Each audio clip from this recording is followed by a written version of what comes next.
Can you spot the difference between this clamp and this clamp? They're both track clamps, but with one huge difference. This one relies on expensive aluminum track. With this one, you create your own track. Match fit dovetail clamps are unlike any other track clamp. Its head is forged into a 14-degree half-inch dovetail profile, allowing you to create your own tracks with one of the most common router bits on the market. Without tracks, you're limited to the edge of your workbench and the clamp's throat depth. Match fit dovetail clamps give you the freedom to clamp beyond the edge.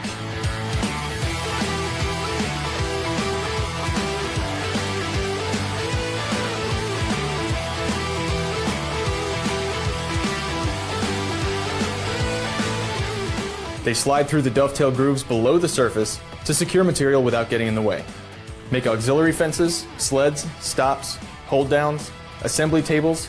You can even transform your tool chest or existing workbench into a versatile clamping surface, easily and without expensive aluminum tracks. Sure, there are other track clamps out there, but who wants to buy all that metal? Whether for a quick jig or a permanent shop fixture, dovetail clamps will bring your woodworking to the next level.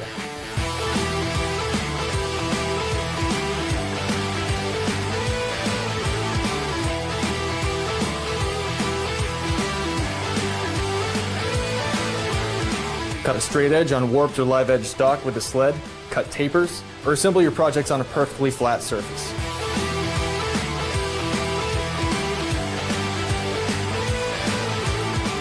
Your shop is good, now make it great. Add them to your cart and start working smarter today with the Match Fit dovetail clamps.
Today I'm going to show you how to make a bandsaw box using the Win 2-speed 10-inch bandsaw with stand and work light.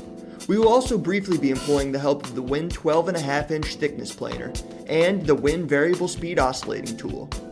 I started off by looking up other people's designs for bandsaw boxes online.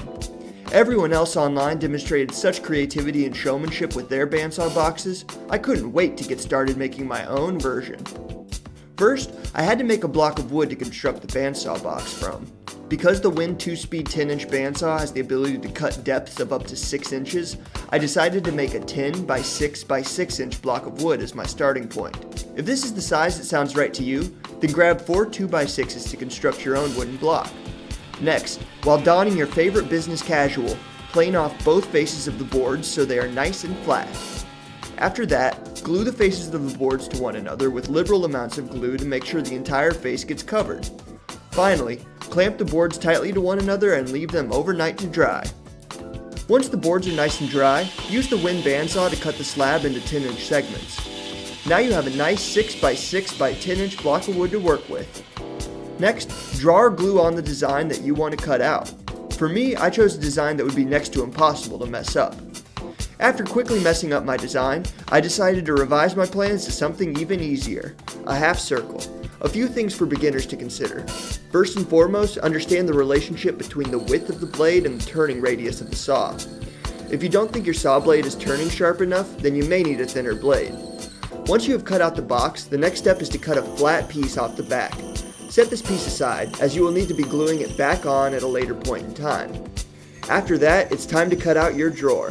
For mine, I chose to slice off the bottom of the slab in order to have easy access to cutting out my drawer.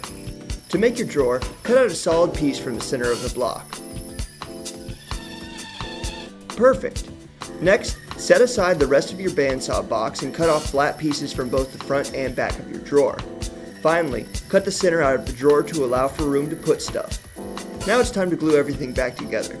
You should have 3 pieces for your drawer: the front, the back, and the base. Go ahead and use wood glue and clamps to put these back together, leaving out the middle piece in order to leave room for stuff inside your drawer. After that, glue the other components of your bandsaw box together.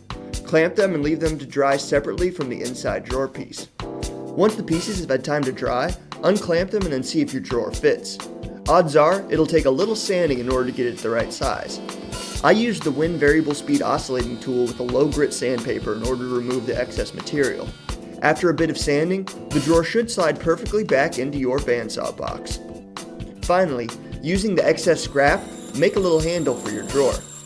Carve out the handle with the bandsaw and then glue it to the front of your bandsaw box. Look at that cute little guy.